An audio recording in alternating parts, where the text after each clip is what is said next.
आज तुम्ही आमचा सत्कार ठेवला त्याबद्दल सर्वप्रथम सर्वांचे धन्यवाद आणि आभार मानतो. भाऊनं सांगितलंच की आम्ही यापूर्वी वंचित बहुजन आघाडीमध्ये काम करायचो. सातत्याने 6 वर्ष मी तिथं वंचित बहुजन आघाडीसोबत आणि सगळे त्याला काय म्हणतात, रक्ताचा वारसदार आणि विचाराचा वारसदार. माझी वय आता 48 वर्ष आहे. मी बाळासाहेबांना 7 ऑक्टोबर 2019ला पहिली भेट मी पुण्याला रामटेक विधानसभेची तिकीट दिली. मी मागायला नव्हतं दिलं.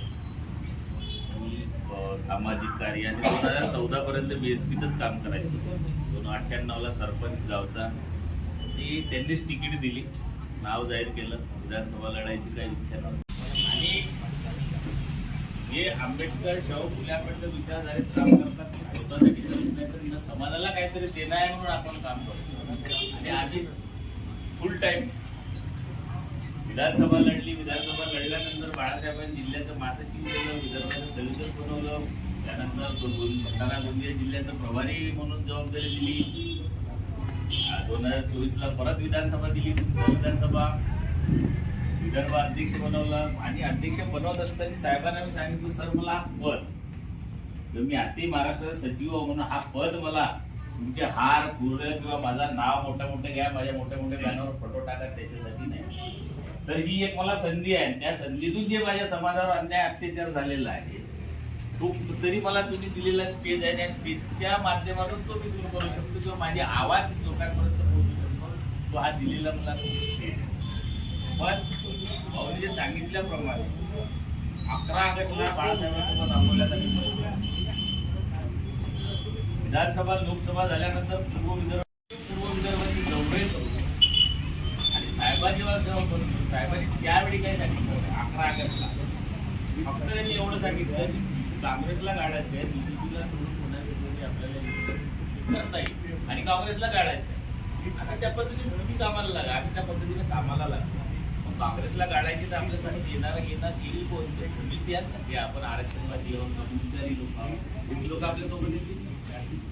आणि नंतर आम्ही ते करत असताना विदर्भातल्या कमीत कमी 1200 लोकांच्या मुलाखती पूर्ण विदर्भाच्या 6 जिल्ह्यात आम्ही 1200 उमेदवार उभे करतो. त्या नागपूरमध्ये 27 पैकी 22 नगर परिषद नगरपालिकेचे नगर अध्यक्षापासून आमच्याकडे सगळे उमेदवार साहेबाकडे लिस्ट होती. साहेबांनी आणि तीच आम्ही प्रत्येक जिल्ह्यामध्ये केलं की आपल्यासोबत आंबेडकरी समूहाची नाही, बाकी दुसरं कोणी काँग्रेसला भावच देत नाही. काँग्रेस तर आपल्याला भावच देत नाही. BJP लावायचं, BJP प्रश्नच येत नाही. आणि ते करत असताना कुठतरी जे साहेबांच्या कानात कानपुशी लोक असतात त्यांनी टाकलं BSP सोबत युती करत आहे, मग त्यांची ते करत आहे, तर मग भगवान गोडलेच्या हात दोघांना मग ते दलाल लोक आहे वंचित मध्ये किंवा याच्यात आपल्यामध्ये जे दलाल लोक आहे.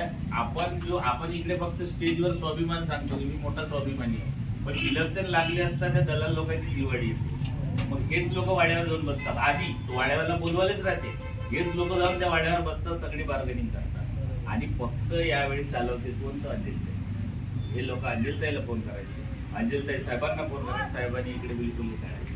मी साहेबांना बोललो. मग मी जेव्हा एबी फॉर्म आणायला गेलो 10 तारखेला अकोल्यात, आम्ही साहेबांच्या त्या फॅक्टरीवर बसलो. साहेबांनी तिकडे बोलवलं, 2-1.5 घंटे चर्चा झाली, सगळं सविस्तर ठेवलं.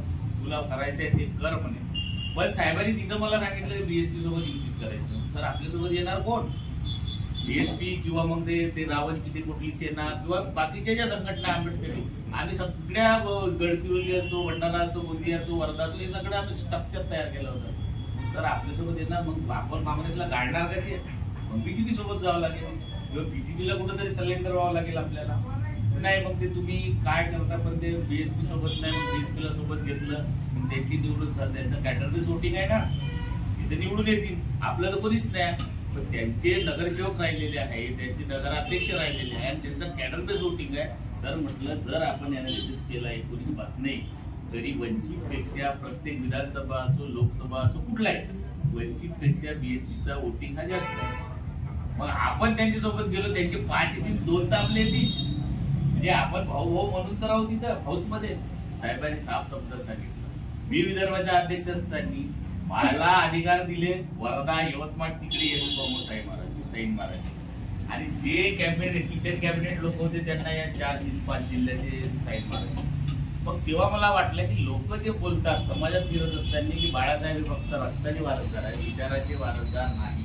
जे बाबासाहेबांची संकल्पना होती की तिथला वंचित माणूसही सत्तेत गेला पाहिजे, हाऊसमध्ये गेलं पाहिजे. फक्त साहेब विधानसभा लोकसभेत कोणी नाही म्हणत असताना तिकीट देतात, ह्या जातीचा तो त्या जातीचा तो त्या जातीचा, म्हणून साहेबांनी म्हटल्या माझी विधानसभा रामटे आणि मला उभं केलं तुमचं म्हणून. म्हणजे माझी राजकीय हत्या झाली.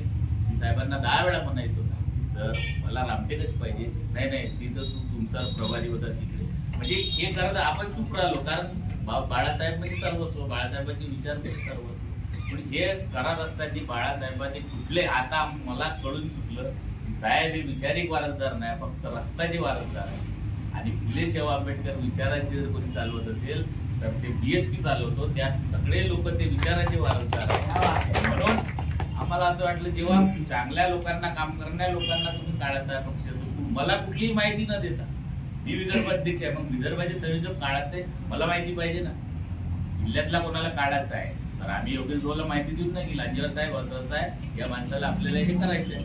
भाऊ मग ते डिसिजन सांगतील जिल्हा कमिटीचं घेऊन, पण कुठलीही माहिती देत देता तुम्ही लेटर काढायचं. आणि अशा पद्धतीनं आपण त्या निवडणुकीत काम करू शकलो नाही. भाऊनी बोलल्याप्रमाणे सगळे उमेदवार थांबवले. मी साहेबांना 14 तारखेला फोन केला, सर मी रिझाईन करत आलो. साहेबांनी मला सांगितलं हा मी बोलतोय, बाकी मी सर असं असं झालं. वाडीमध्ये नगराध्यक्ष साहेब माझ्यासोबत बोलले, त्या जागेवर क्रिमिनल केसेस आहेत, तो मॅनेज होईल म्हणे. पुन्हा ज्या माणसाने त्यांना हे विभाग दिला तो माणूस, मी साहेब बाळासाहेब आम्ही फोनवर बोललो तिघही जण, तो क्रिमिनल आहे त्याला, आणि त्याच माणसाला त्यांनी अध्यक्ष पदाचा उमेदवार केला जंगलेला. आणि उमेदवार साहेबांना मेसेज टाकलं, साहेब तुम्ही आतापर्यंत गुन्हेगारालाच आपण हे दिली. भाऊनी मेसेज टाकलं, त्यांनी हे मॅनेज झाले, अरे तुम्ही सगळेच ते मॅनेज झालेत आहात, तुम्ही सगळेच त्यांच्याकडे जाऊ. अशा बऱ्याचशा गोष्टी आहेत त्या पक्षात झाल्या आणि त्या लोकांनी केल्या. आम्ही इमानदारी काम करून सुद्धा जर असं होत असेल तर मग त्या ठिकाणी आपण काम करू शकत नाही. भले आपण एक आदिवासी माणूस आहोत, आपण आपल्या समाजाची चळवळ चालवतो, त्या समाजाला न्याय मिळावं म्हणून मला वयाच्या 18 वर्षांपासून पाहिजे. मी गर्वानं सांगतो की बाबासाहेबांच्या समाजाने जर माझ्यासारख्या गाई चालणाऱ्या माणसाला स्टेज दिलं नसतं, कदाचित भगवान बुंडे, माझं गाव 50 घराचं, आता मी नागपूरला राहतो, पण भगवान बुंडे इथपर्यंत आलं नसतं. त्या बाबासाहेबाचा उपकार आहे, त्या समाजाचा तर त्याच्यापेक्षा जास्त उपकार आहे माझ्यावर, म्हणून ते आपण करू शकलो नाही. म्हणून आपण डिझाईन केलं, परत आपण त्या विचारामध्ये आलो. आणि फुले शाहू आंबेडकरांचे खरे जर विचार चालवतील तर ते बहिणजी आणि संपूर्ण बहुजन समाज पक्षाची टीम चालवते. साहेबांना विदर्भ प्रदेश अध्यक्ष साहेबांना, ढोबळे साहेबांना भेटलो, भाऊसोबत भेटलो, भाऊंनी विश्वास केला. साहेबांनी महाराष्ट्र प्रदेश सचिव म्हणून जबाबदारी दिली, मी स्वीकारलो.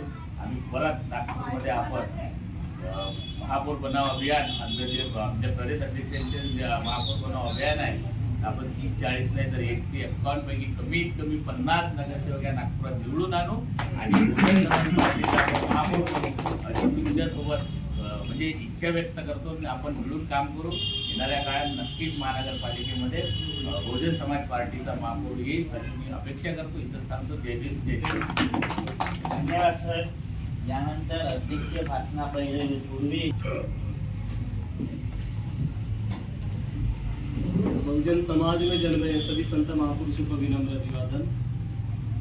आज नागपुर जिला के अंतर्गत आने वाला हमारा दक्षिण नागपुर 2 दिन से इस पूरे नागपुर जिले की 12 विधानसभा का हमने राउंड चालू कर दिए। तो 2 विधानसभाएं हो गई, उत्तर नागपुर और दक्षिण पश्चिम। आज हम दक्षिण नागपुर में बैठे, कल पश्चिम और बाकी और विधानसभाएं हैं। तो आज इस दक्षिण नागपुर विधानसभा में मेरे साथ यहाँ पर विराजमान हमारे नवनियुक्त इस बहुजन समाज पार्टी के प्रदेश सचिव, आदिवासी कुंवरी समाज के नेता, जो वंचित बहुजन आघाड़ी में विदर्भ अध्यक्ष हुआ करते थे, यहाँ पर सम्माननीय भगवान बुंडे साहब। इसी प्रकार हमारे ही पार्टी के समाज पार्टीचा बाबा तुम्हारा मिशन अधूरा बीएसपी करेगा पूरा, तख्त बदल दो, ताज बदल दो, बेईमानों का राज बदल दो, अभी तो ये अंगड़ाई है, आगे और लड़ाई है, बाबा का हाथी आया है, बीएसपी ने लाया है, बीएसपी की क्या पहचान, नीला झंडा हाथी निशान, बीएसपी की क्या पहचान, नीला झंडा हाथी निशान।